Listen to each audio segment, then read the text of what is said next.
What's up, everybody? It's Chad. I'm back again with another episode of Ask Chad Grassy Logic. Today, I'm here with Whitney Bustillos. Thank you so much for joining me. Thank you for having me. Of course. You came all the way in town. You rushed to get here, so thank you so much. Oh, thank you. Yeah, glad you got into town and everything. So she's joining me today. But before we get into the episode, could you introduce yourself to everybody? Yeah, I'm Whitney Bustillos. I am the owner of Cultiv8 Magazine. It's a cannabis-based magazine all over New Mexico.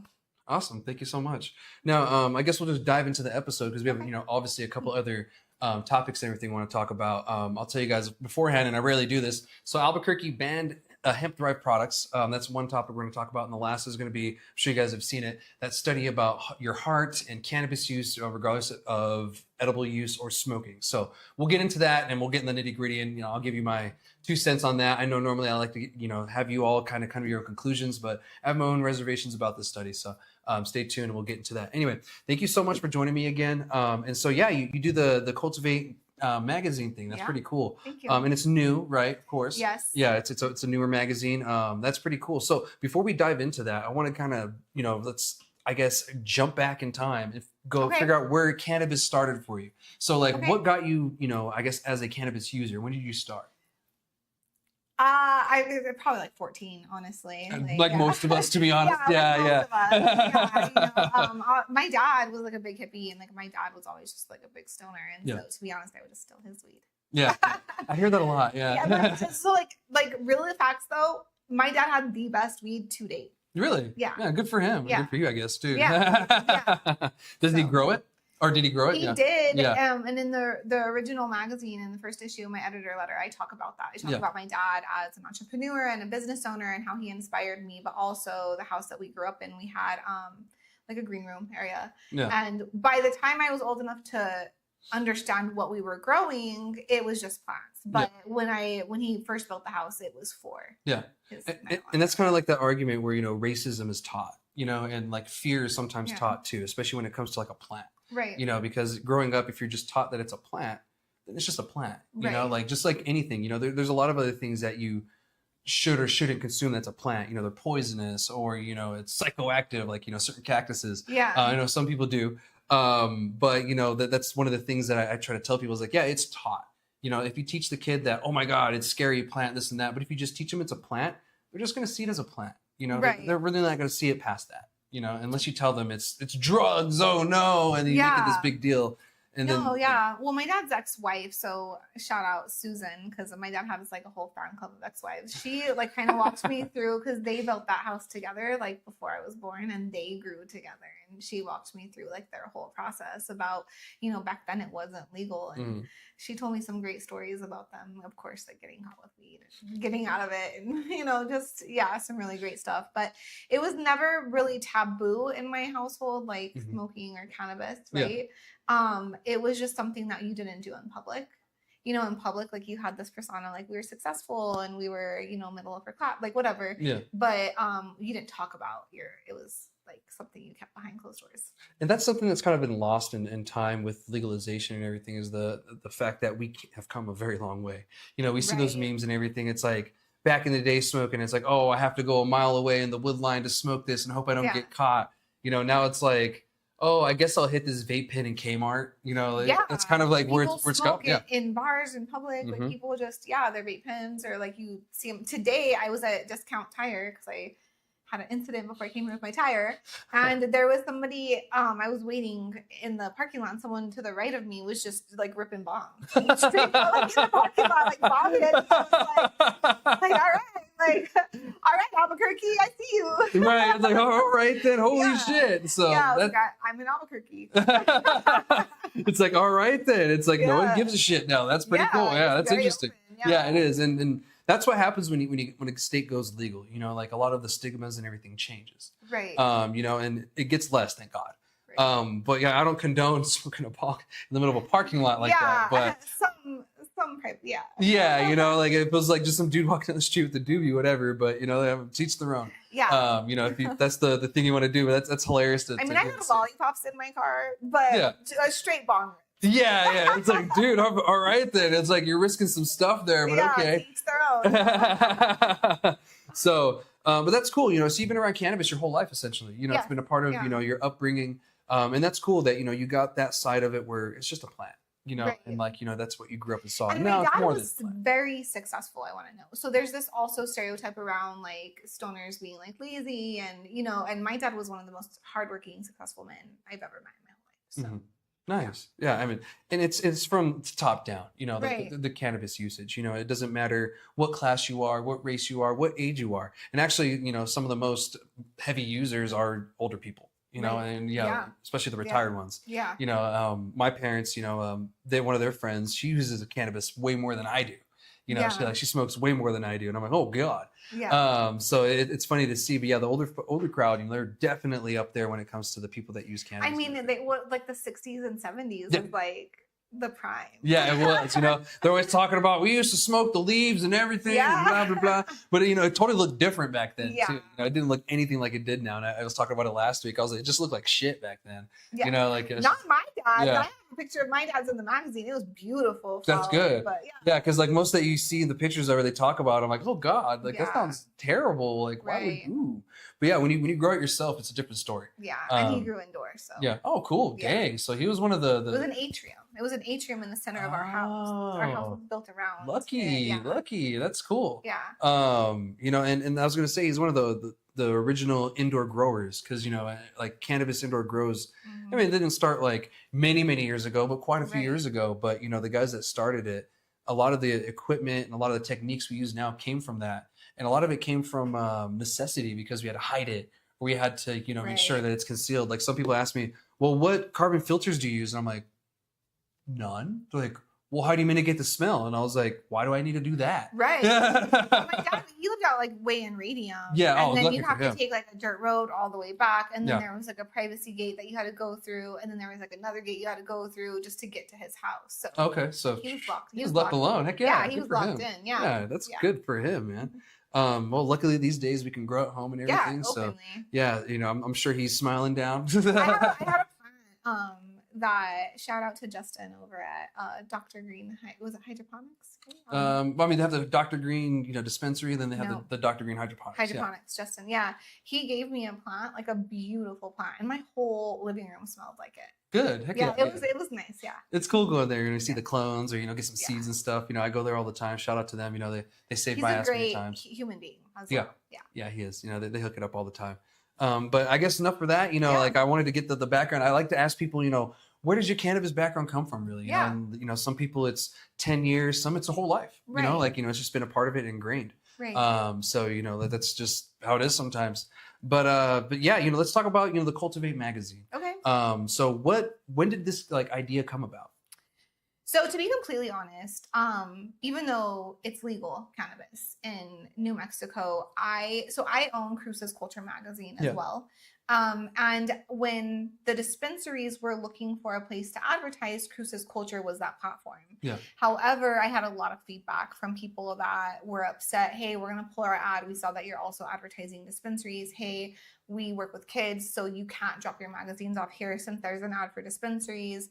And I realized that even though I had really great friends in the cannabis industry, that this platform that I currently had wasn't going to work. Yeah. I also recognized because, you know, with my background in like business consulting and business coaching, that there was a need for a branding and marketing platform for the cannabis industry because so much social media was just being taken down, right?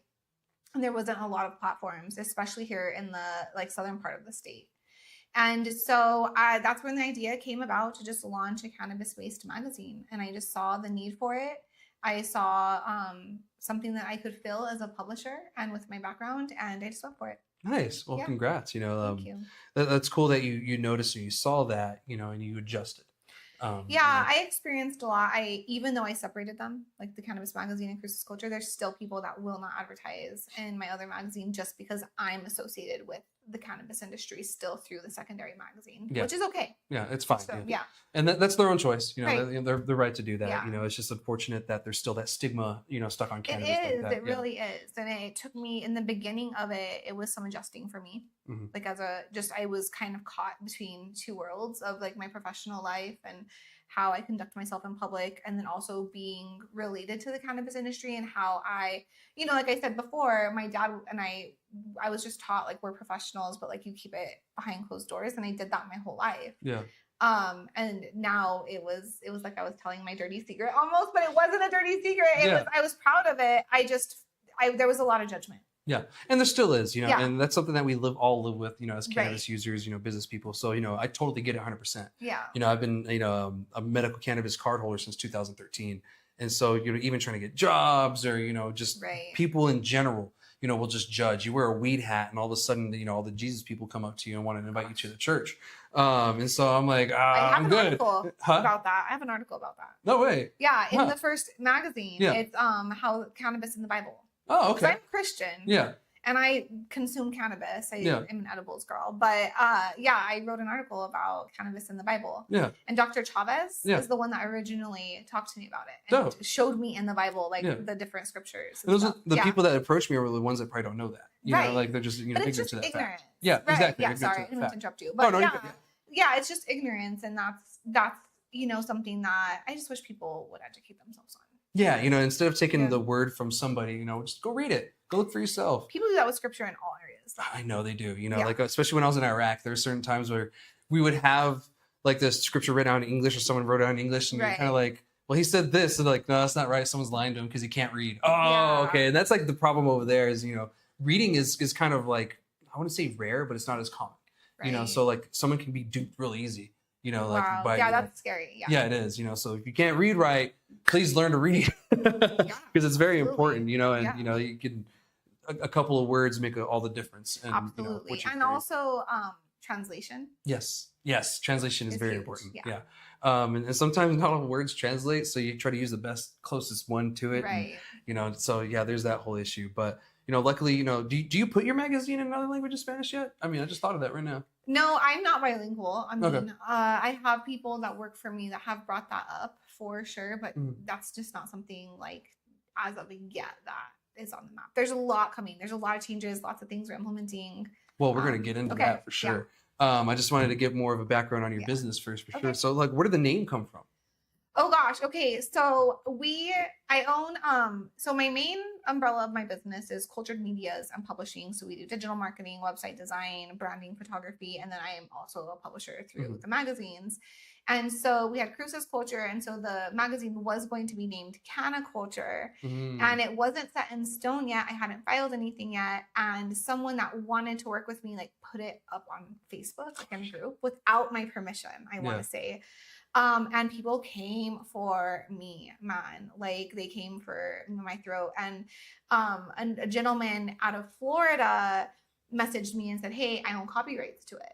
And I said, "Awesome, give me a call." Yeah. And he called me and he said, you know, go ahead and use it if you want to, but if you become successful, I can sue you for the name. And I said, no, if you filed it, then I respect that. Yeah. Absolutely. Like if I had filed it first, I would want you to respect that. Right. Yeah. And I said, so all good. And he goes, well, I happen to be really great at copyrights. Let's look some stuff up and let's brainstorm together. So me and him hit it off. We talked for 2 hours about branding, marketing, copyrights, everything. And he actually helped me. He came up with a name with me. Oh, cool. So we did Cultiv8, but like the number 8 Yeah. Culture Yeah. magazine. And yeah. Kept it kind of, I noticed that, you know, you kept it kind of clever.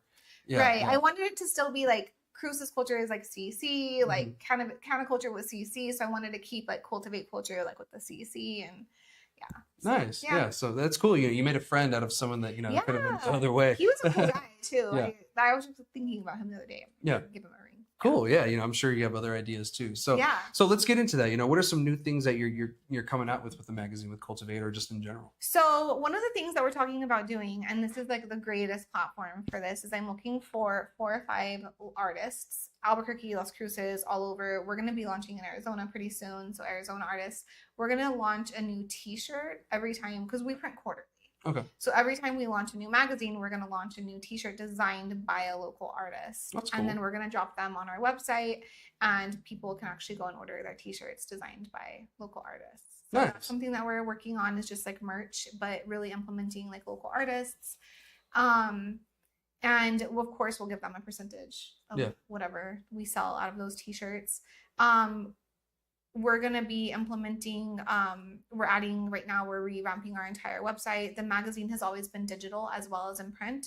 But we're revamping the website for the digital side. We're going to start doing subscriptions where people can actually order and have a magazine sent to their home. Okay. So you can pay up front for the year, or you can just order it like magazine by magazine and have it delivered to your home as well. So we're adding subscriptions, newsletters. We're just growing. We're growing all over the state and just coming up with bigger and better ideas. Lots of events coming as well. Nice. Well, let's talk about it. What events, you got going on? So end of July, I'm gonna have to check the dates, but if you follow me on Instagram at Cultiv8 Culture Magazine, we're gonna be posting it there. We're gonna be doing Buds at the Butte. So we're just inviting everyone to come out. Buffalo Buds, Anthony Quintana, shout out, homie. That's the other. I've been buying from him since I was 15 too. So he's legal. I'm proud. It's like we all are. He's been my buddy since we were 15. Yeah, but he's gonna be sponsoring all the food. So we're gonna be doing the first day at the Butte. We're gonna be doing like 100 hot dogs, Gatorades, chips. We have T-shirts that we're working with. We have sponsors that are gonna be doing like the first 40 people. We're gonna be doing like weekend swag bags. And we're just gonna have everyone invite them. Obviously, Elephant Butte is free. Like, I'm not charging. I just want everyone to come out and network and just kind of connect at the Butte. So we have that coming up into July. October 3rd, I am partnering with Marcy Dickerson. We're hosting a golf tournament out at NMSU. Cool. And anybody that wants to sponsor that, it's 100% write-off because it's all going towards nonprofit for breast cancer awareness. So cool. Nice. Yeah, those are the two big ones right now. Yeah, like what a good month to host it. Breast Cancer Awareness Month. So that's a good way to do it. And it's going to be part of Marcy does Revolution 120. It's her nonprofit, and it's Cancer Warrior Week. So nice. Yeah, and she's a breast cancer survivor, so it's pretty powerful. Cool. Yeah, that's great to hear. I love the charities and stuff like that really start coming around, and the Breast Cancer Awareness Month. That one's actually very serious. And a lot of women are affected by that. So, absolutely. I'm glad that they're raising awareness to it. Well, and it took a while to find a nonprofit that would accept money from the cannabis industry. And so Marcy was super open-minded about it, which I really appreciate for her. She's always been such a great support of mine as well. And, we're just excited. And it's also a great opportunity because it's a tax write-off because it's going straight to the nonprofit. Yeah, nice. Yeah, so tax write-offs, y'all.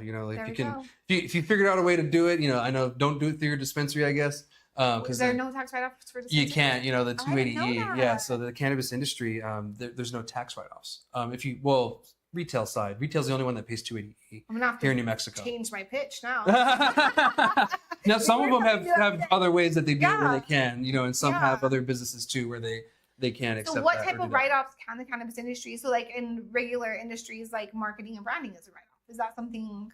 No, it's very rare that you get any kind of write-off. Now, some people have figured out little loopholes through different things. Yeah. And of course, there's a way to manipulate everything. Right. But yeah, as of right now, if you do 280E and it's just straight directly the way that is they think it's intended, there's really no write-offs whatsoever. Wow. But some people have figured out some other things around the other ways. There's other bigger companies that are doing stuff on the East Coast to try to running a business is hard. Yeah. Running a cannabis business is.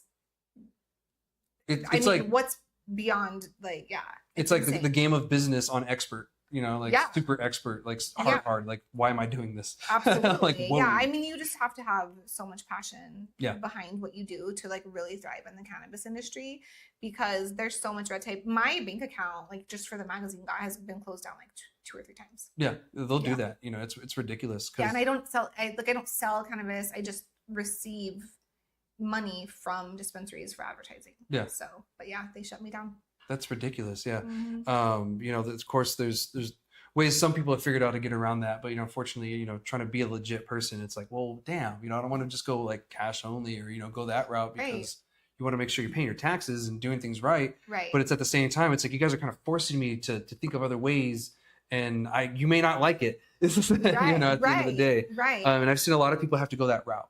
You have to get creative. Yeah, exactly. Right? You have to get creative. Yeah. And even for me, we're just doing profit and loss statements for investors and people I'm like, well, like we have to sit there and be, you know, there's definitely a lot of cash transactions and making sure that every little thing is documented. Yeah. So Yeah, because you know you don't want the tax man coming knocking. Yeah. well, for me, I have, you know, investors too, and I owe them explanations as well. Yeah, that's So, true. Yeah, you got it. I'm like, Sorry. where did it go? Well, let me get back to you. Shit. Yeah. That's Yeah. cool. You know, at least you went out and you got some investors and stuff too. Is there any other like business ventures you're going on? You got cannabis. You got the Cultiv8 Magazine. You know, what else is? So I do have an announcement. I haven't Okay. told anybody. Should we do it here? Let's Yeah. do it. All right. By all means. Hell yeah. So Cruises Culture is being dissolved. Okay. But we are launching a larger magazine statewide. Oh, cool. So it's not being completely dissolved. It's being absorbed by like a larger magazine. Yeah. So it kind of changed. Yeah. So we're just gonna take it, you know, Southwest, the same areas as Cultiv8 Culture, Mhm. and not limit ourselves to Las Cruces.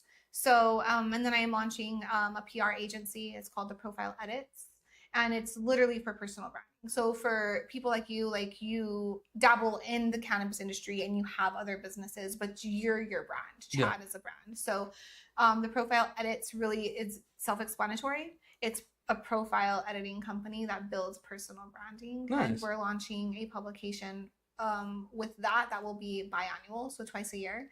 And we're highlighting very high profiles. So Nice. we're excited about that. Yeah. Yeah, cool. Congrats on that. Thank yeah. you. Yeah, I was kind of curious, you know, because I saw the first, you know, Cruises Culture thing, Mhm. then this. I was like, well, there's got to be other stuff. I know she's brewing other things too. Yeah, so, I just, you know, you have to move in silence. So Yeah. now that we're launching, I have an event July 8th in Scottsdale. It's going to be a mastermind workshop. I have some really big speakers, and it's called Elevate Your Why in July. That's cool. Thank you. And it's your passion and your purpose and turning that into profit. So it's turning your passion and your purpose into profit.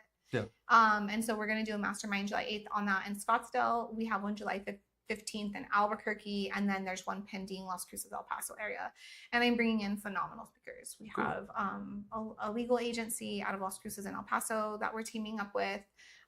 We have Tab Pierce and his wife Catherine Pierce. They own an AI cybersecurity company out of Scottsdale. They're speakers. He's also written several books. But yeah, we just have actually Adelia from Blunt Brunch is going to be one of the speakers in Scottsdale as well. Oh, cool. So yeah, Yeah. we have a great lineup in all cities, and that's kind of where we're starting. So Good. Congrats. You know, well, thanks for the announcement and everything. That's Yeah. great that you decided to do it here on the, you know, on the show. timing the opportunity. Yeah, timing is everything. That's awesome. So, you know, with like this new venture and everything, you know, is your focus going to be kind of a mixture of everything now?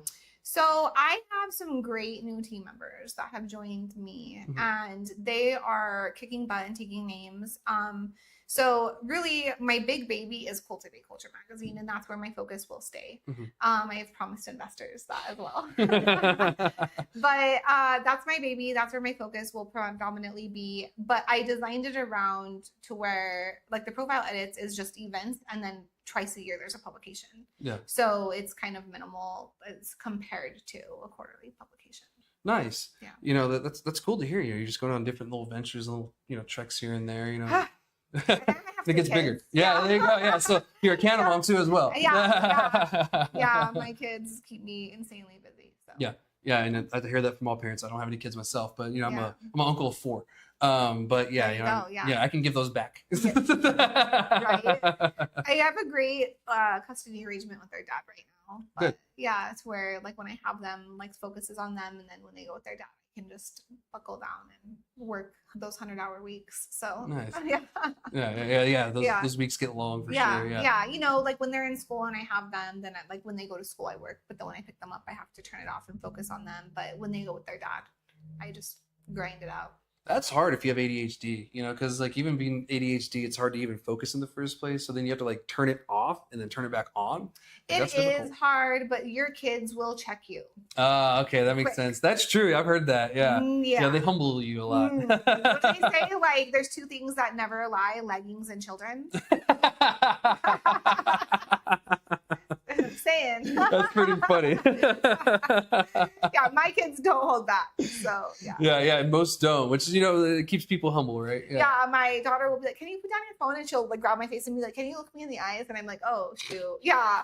So when she tells me that, I'm like, "Absolutely." So I will put my phone away and be like, you have my full attention. Yeah. Yeah. That's sometimes the kids got to Yeah. check you. Like Yeah. my nephews are good at doing that sometimes too. And I'm like, Yeah. all right, dude, you got Humble. me. Yeah. Like, so they serve you humble pie. Absolutely. Yeah, all the time. So that's dope. Well, thank you for for the announcements and for sharing all that. Yeah. That's great. And I good luck on. It seems like your little national expansion by now. You're in 2 different states. Yeah, and then there's more coming. But yeah, dope. Yeah. So Utah's next. We're coming for you, Utah. oh, Utah. Okay, that's an interesting one. Random, right? Yeah, it is. Yeah, it is. It feels random, the but opportunity meets timing, right? Exactly. And so it just might be the time for I don't go looking for them. They kind of just like land in my lap. So yeah, there's a great group of entrepreneurial women out there that are ready to go.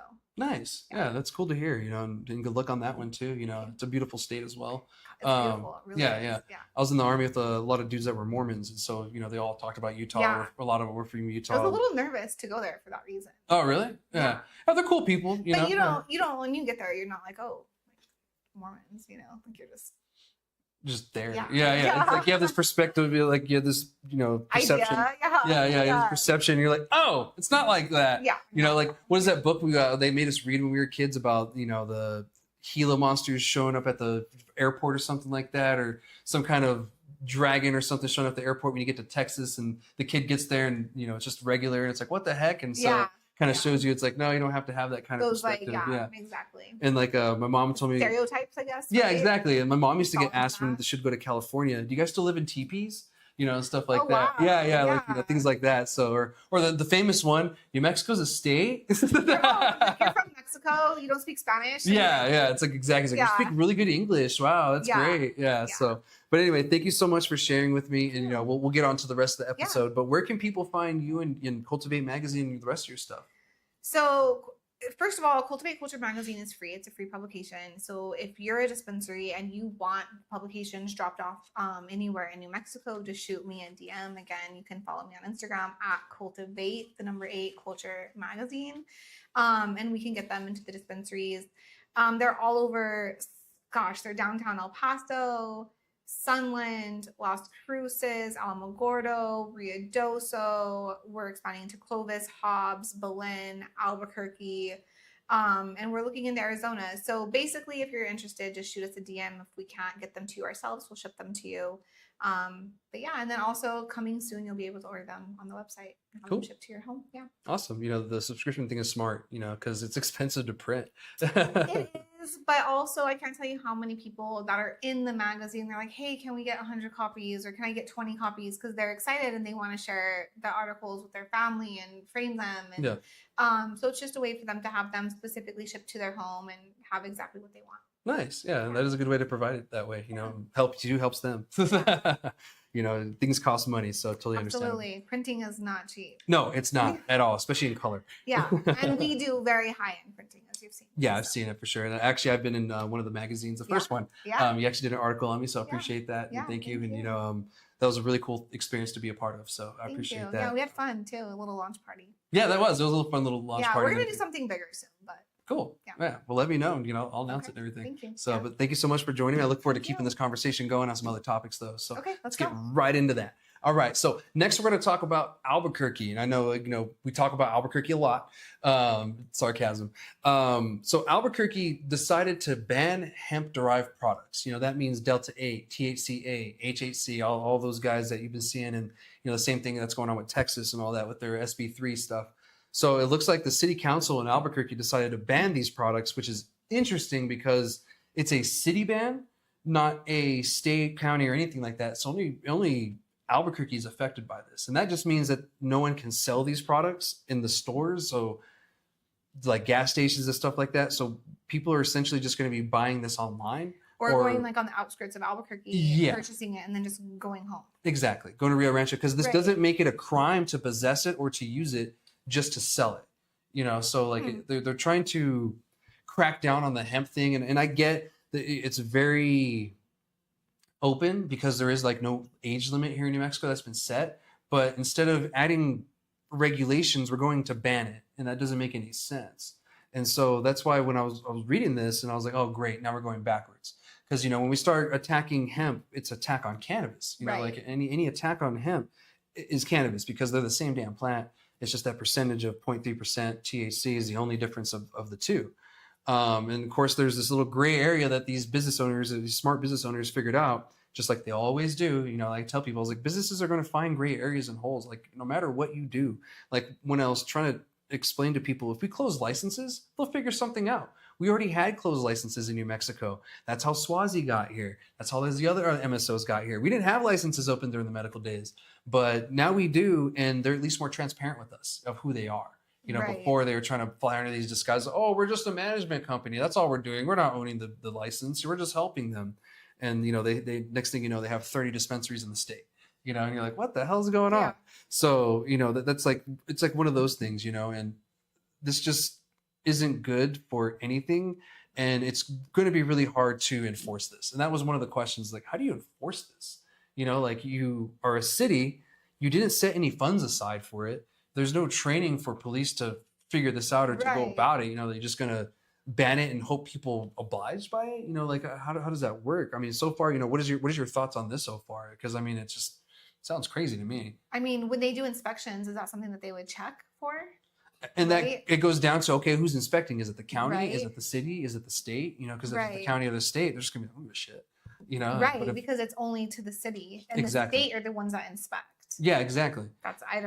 And you have some city inspectors on certain things, but like they're probably not going to be looking for these products unless they're. I just think they have bigger fish to fry. Exactly. They have more like if the, you know, the fire chief comes in, he's not looking for Delta-8. He's trying to see if I have sprinklers and if I have a freaking, you know, a fire extinguisher near, you know, in the corner or wherever it is, or if it's not expired. Or even if the state comes in to state, like for licensure and stuff, they have again, like they have bigger fish to fry. Like exactly. Looking at like labeling and other. Yeah. And so this right here is just a step backwards. And a lot of this comes from stigma, and it comes from a blatant face of ignorance, because time and time again, we keep hearing this, but the children. It's like, I get the children, but who's raising the children? I was like, why aren't we asking these parents, why did your child end up with this product? Right. Where did you fail to not know what your child is doing? You know, because unfortunately, kids have rights, but at the same time, if they're not watched, they end up doing certain things. Well, New Mexico's just failed our children, period. Yeah. Like we're one of the last states in the whole U.S. when it comes to like our children's like education and welfare. So that again, like this is not a hemp issue. Exactly. That's where I'm going at. It's like this is a bigger issue than hemp. Right. You know, and a lot of the times, actually majority of the time, these kids don't even get them from a store. They'll get them from someone they know. They'll get them from a family member. You know, they'll get them from a sibling. You know, in that sense, or you know, an older friend that they have, whatever. You know, those conversations blatantly just start at home with children. Yeah. So it's no different than cussing, right? Yeah. Like, why can you cuss and I can't cuss? Well, because you're a kid. Yeah. You know, but yeah, those conversations start at home, and it just comes down to education, and it's no different than alcohol. Yeah. Because it's the same thing. Like they can just pull a beer out of the fridge, right? If their parents drink. But they know that's bad because you taught them that. Yeah, right. Exactly. So that's kind of like where I'm getting at too. Is you know, like we need to stop by cracking down on everybody with this mass punishment thing and say, okay, parents, just start giving parents a message. Like, know where your parents at. Like, I was actually trying to push this thing a few years ago. Didn't really go anywhere. I was like, it's 4:20. Do you know where your kids are? You remember like the old commercials? It's 10 o'clock. Do you know where your kids are? Yeah. You know, that's kind of like what I was pushing to kind of remind people. It's like, you know, this is something that you have to look out for. Right. You know, just like alcohol and drinking. You know, like I was a teenager and drinking. My older sister would buy me alcohol. You know, I'm sure you experienced a similar same. But, you know, we would honestly just pay bumps to go buy alcohol. There you go. Yeah, you know, like we would be like, we'll give you $20 if you go in there and buy us whatever, and they would.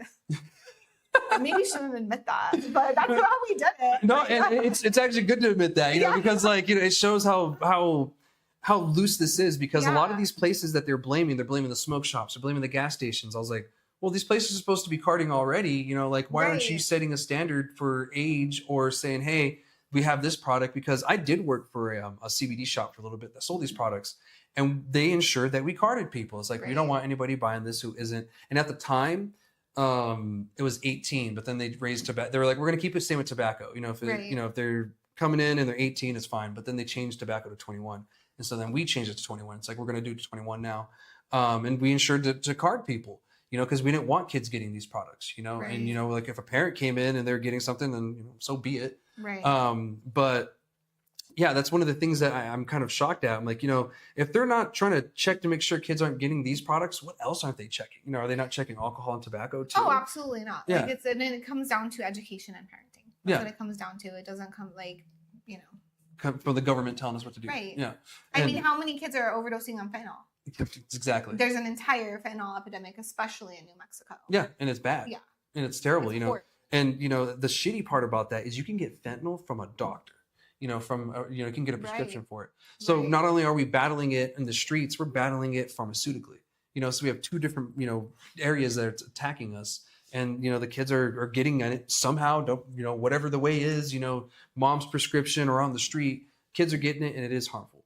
Yeah. But, the thing that they're blaming now is the CBD products and the Delta-8. I'm like, that is not the threat to our kids. This just needs regulatory framework. Like they need to go in and say, okay, we will set an actual age to use for these products. You must ensure that these products are tested, this and that, and go down the line. Just like in cannabis, like they don't have to be as strict because this is a federally legal substance.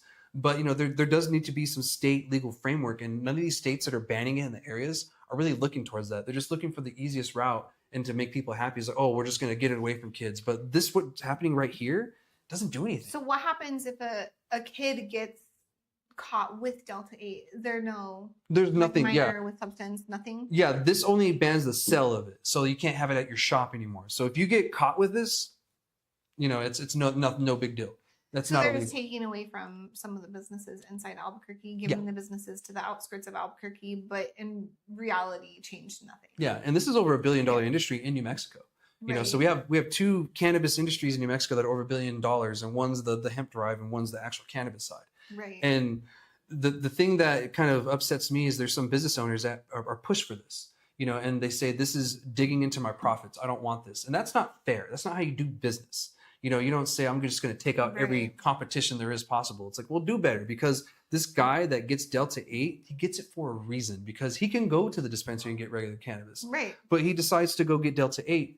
And I've heard people tell me this. It doesn't give them the anxiety and all the other, quote unquote side effects that cannabis gives you. They don't get that and experience that. And then I call it diet weed because it's not as intense. And some people like that. Maybe I need to try that. Yeah. See, maybe you do.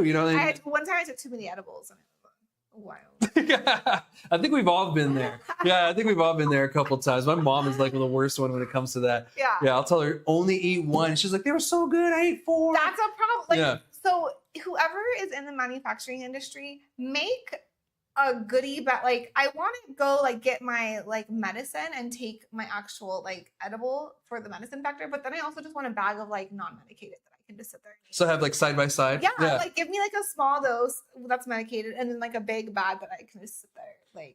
Mesilla Valley extracts, they make this salted caramel. It is so delicious. You just want to sit there and eat 3 or 4 of them, or they have the pretzel ones with the peanut butter. Yeah, they're amazing. Yeah, but you can only eat one. And that's a problem. And nowadays we're starting to see the rise of lower milligram edibles. So one piece would be 2.5 milligrams or 1 milligram. So you can eat a bunch, the Joy Bombs. Right. I just had this conversation with Dulce. They do the 2 milligram edibles, and they do that because they made it for their grandma. Ah, see, that makes sense. They started. Yeah, and I loved their story. Yeah. And so I was like, well, I need those because I'm kind of a lightweight when it comes. I just need I do 2 at a time until I feel like I've hit my. And I feel most users are more lightweight users than not, because I'm around more heavy users myself. Right. So that's all I see. Mm-hmm. So I'm like, you can't do 100 milligrams. But there's people out there 10 milligrams puts them on their ass, and that needs to be acknowledged. Exactly. Yeah. And so that's the people that are using these, hemp derived products, are a lot of them that don't want the higher dosage or the higher intense feeling. And so that's only the people that you're attacking and going after. Right. Yeah, exactly. The business owners and then essentially patients, people that are using this for that reason. And I get along the way, kids are going to get it, but I think regulatory framework is the way to go versus banning it and saying kids we're going to get anything. Exactly. There needs to be more regulations around getting caught with it if you're a minor than there is just banning the sale. I agree. And we need to have more of a push, on parents, figure out what's going on in your kid's life, that just spend some time. Not just in the cannabis, just period. Yeah, exactly. Across New Mexico, the whole thing. Better parents, yeah. Right? Even here in Las Cruces, we see it all the time. Absolutely. Even within my own personal family, I have some issues with, a family member who's, acting like an asshole, you know, Right. and he's a young kid. And so hopefully he figures that out. But if not, it's going to get real dark for him real quick. Listen, you send your kids to my house, rules apply. Right? I'm like, it's not my kid, so Yeah, I'm not yeah. touching it. But yeah. No, I mean, I don't touch, never. But like rules apply across the board. Yeah. Like if your kid's at my house, like I'm gonna correct your kid. Yeah, 100%. That's fair. Like Yeah. if my kids are at your house, they'll follow your rules, and you can correct my kids. Yeah, but it's a parenting issue. You know, it starts Yeah. at home and everything. That's unfortunate. So you know, absolutely. you know, I hope. I something think a figures lot out. of the time these days, parents want to be friends. Yeah. And you got to be parents. It's okay. It's okay if your kids don't like you. Yeah, you know, and when they get older, they'll understand. You know, because my mom was a little, I want to say hard on my sister. My sister was an asshole. Yeah. But when she grew out of it, and my mom was still strict on her, and she was kind of like, okay, this is why my mom was doing this, because you know, this is where it led me. Yeah, you know, and she ended up getting her GED and joining the Army. Great. And the Army really straightened her out for the most part. And so then she realized, oh, I'm sorry, Mom. Shit, I was an asshole. Right. I mean, I tell my kids, like, it's not my job to be your friend. And it's not my job to make sure you like me. It's my job to raise human beings that other people will like and be contribute to society. Yeah. Right. So you might not always like me or the discipline that we instill, and that's okay. But at the end of the day, they're great kids and they know. But yeah, being present is big. No, it is 100%. And that's something that needs to just be pushed. Just that message itself, you know, it sends waves, you know, like that's why they had that. It's 10 o'clock. Do you know where your kids are? Right. You know, because a lot of people are like, oh shit, where is my kid? Right. You know, even if that is the case, you know, like, oh, let me go see what's going on. And then you figure it out. I could go on a tangent here. So I'm going to, because I'm like, because we're a poverty state and people have to work extra jobs and extra hours. And no, I get it. Yeah. Their kids. It's we could go on a whole tangent, but we'll move back around. Yeah. You know, it goes, there's a lot that goes into this, but you know, we can't blame one thing. Down to parents and children and income, and it's not this. This is not the issue, and they're focused on the wrong thing. Yeah, exactly. And that's what I'm getting at. There's so many other things that are this issue that this is not something that we need to be focusing on. Time, money, and energy spent on this is taking away from the actual problems of our state. When they could just regulate these products and just go from there and say, all right, we're regulating these products. People are now being held accountable for it. You are supposed to do this and this and this. If you don't, you will lose whatever license or you know, business, whatever. You know, because kids shouldn't be getting these products, you know, like that is unacceptable, but not always are they getting it from the store. You know, there's other means that they're getting this, and you know, it's a whole other issue. So I hope this doesn't spread around the whole state, city by city, because usually when Albuquerque, Santa Fe, or Cruces does one of those things, the other cities tend to follow. And that's one thing I hope we don't do here in Las Cruces. If we do, I hope we go towards a regulatory framework versus a banning framework, because all this does is it attacks business owners. It attacks people who use this medicinally, and it doesn't fix anything in the end. You know, instead of a preventive thing, we've gone and just tried to put a Band-Aid over, you know, something that needs a stitch. So I hope that in the future we can, as a state, come up with some regulatory framework versus a ban, because this last legislative session, they tried to ban it altogether. It almost passed. If they had probably another 30 minutes, it probably would have passed. But they just ran out of time. So it got lucky and it's safe for like another year. But we'll see what happens in the future. And that just doesn't look good, because, you know, I kind of feel that depending on what Texas does with, you know, Greg Abbott signing that SB3 thing for their hemp ban, I kind of feel if Texas does that, more states and more areas will start to do it too, because it's kind of like, that's the biggest hemp industry in the nation. Right. If they ban it, that's going to be a huge kind of fall thing. So we'll see what happens. He hasn't signed it yet. But the only thing in Texas I found out is that here in New Mexico, we have a pocket veto, right? Which is if she doesn't do anything to it, it's vetoed. And, you know, it doesn't become law. Texas, it's opposite. If he doesn't do anything, it becomes law. So he can just sit on it and it'll become law. So hopefully he vetoes it. So we'll see, because, you know, that affects a lot of people. You know, like a lot of people, I've said this before, in Sunland Park work in Texas. You know, I mean, live in Texas, but work in Sunland Park. So, you know, they'll be affected by this by a lot. You know, they're already kind of targeted as is, so it might get a little worse. So that's all I have for that. I mean, thank you so much for that conversation and everything. Thank you. You know, yeah, of course. You know, you brought a really good insight in there. You know, being a parent and everything. Of course, you know the struggles of it all. But yeah, it's not the hemp's fault, guys. You know, stop blaming the wrong things. Let's focus on the real issues that need to get fixed. So the last topic I'm going to talk about, you know, it may be I don't know, a happy one, a non-happy one. I would say non-happy just because it makes cannabis look bad. And I'm sure most of you have seen this study. It's about cannabis and your heart or cardiovascular health. And what they're saying is that regardless of what you do, smoking, edibles, whatever, cannabis isn't good for your heart. Now, let's break the study down real quick, because that's pretty much the thing of it. They only studied about 50 people, 55 people. They were all from the California, San Francisco, I believe, area. And they were all believe there was a certain age group too. I was as gonna well. say, was there age groups? Okay. Yeah, it was a broad age group, but only 55 people. And they had a control group, of course, and then they had the other one, people who did smoke, people who didn't smoke, people who smoked a lot, people used this and that, edibles, not edibles. So to me, I'm like, well, 55 people, that's a lot of categories. Like, how many people did you really study? And I'm like, you only studied it in one city. And so I was like, okay, well, keep going on this. Also, one thing in there, they didn't use tobacco products, any of these people. So that is interesting. Now, you have to remember, this is a self-reporting kind of study. So if the person really did use tobacco and they lied to the doctor, there's really not much they can do. Prove it. Yeah, you can't really prove that person really is tobacco-free. My guess is that some of these people did lie because there's a lot of vapors out there. Out of 50 people, a couple of them lied for sure. Yeah, Facts. That's just statistics, right? Yeah. Out of 50 people, you're going to have people that lie within that number. Yeah. This says that the participants consume cannabis at least 3 times a week for the last year. So this is after a year they tested it. Now, one thing that I didn't really see in here was that any of these people had any background history of health, issues like that, cardiovascular. So I have no clue what that one is. But they said the researchers learned that people who regularly used cannabis, they say marijuana in the study, regardless of what form, had a reduced blood vessel function compared to tobacco smokers.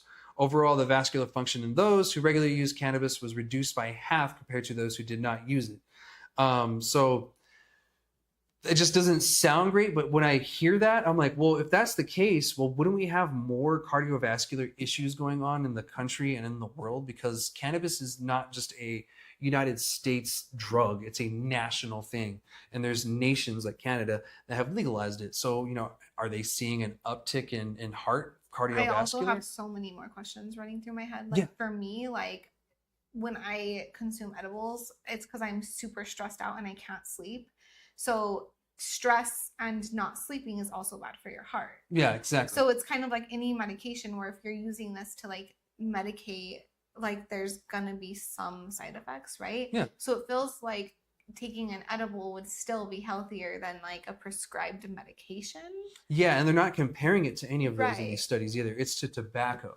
It's just to tobacco. Yeah, just to tobacco is the only comparison that they have, which that's a good point. It should be compared more to, if this is being used as a painkiller, maybe aspirin, ibuprofen, Vicodin, et cetera, morphine even. Or sleeping aids or anxiety medication. Exactly. There's no comparison to pharmaceuticals because in California, it's medical, it's recreational. In New Mexico, it's medical, it's recreational. There's so many states like that too. And that's the route that they're going to go federally so far.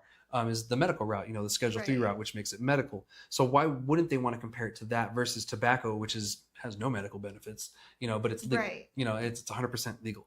And some people may argue that it does, but time and time again we're hearing that it just doesn't. Even alcohol, they're finding out that the myth that it's good for your liver in small dosages is actually false. It's like any kind of amount of alcohol is actually not very good for you at all. It's just the alcohol lobbyists are really strong, and over in DC and other states. For me, I can tell you, there's nights where 3 or 4 nights in a row, I just don't sleep, right? And when you're working as hard as you are and you have 3 kids, not sleeping is so bad for you. Yeah. It's your mental health. It's your physical health. It's everything. So taking an edible, and getting a good night's sleep, I'll take that. Yeah. 100%. Everything does has its risk. Right. Nothing comes risk free. Right. That's just impossible. And I wish we lived in a make-believe world where that was the case. But cannabis, of course, is going to have its risk, but I think it's being overplayed. And I think the study, when you read it, you're like, oh, well, they're being assholes. I'm like, I think what they're saying is that it's being seen cannabis to have no downsides whatsoever. But, we have to look and see what kind of issues that do come with it, because they do say if you have a heart issue, you probably shouldn't use cannabis. But because, you know, the issues that might come with that. And that might be what's coming on here. Maybe these people had a history of, you know, heart issues in their family. And it maybe doesn't say that. Yeah, it doesn't really say that. Or they already have heart problems, and then it's like making their heart problems even worse. Yeah, exactly. And they should consult their doctor, like, you know, everyone should, if, you know, you're going to do this. If you're curious of the study, you can find it in the JMA Cardiology. I can try to get the link to Gino and see if we can get that in the description for you guys, so that way you can look at it yourself. I want you all to come to your own conclusions. I do have the tidbits here, you know, I have the conclusions, limitations, and the funding here, because those are some of the things you want to look at when you're looking at studies. Don't just take it by the face and run to the conclusions. Look at the limitations, look at the conclusion, look who funded it.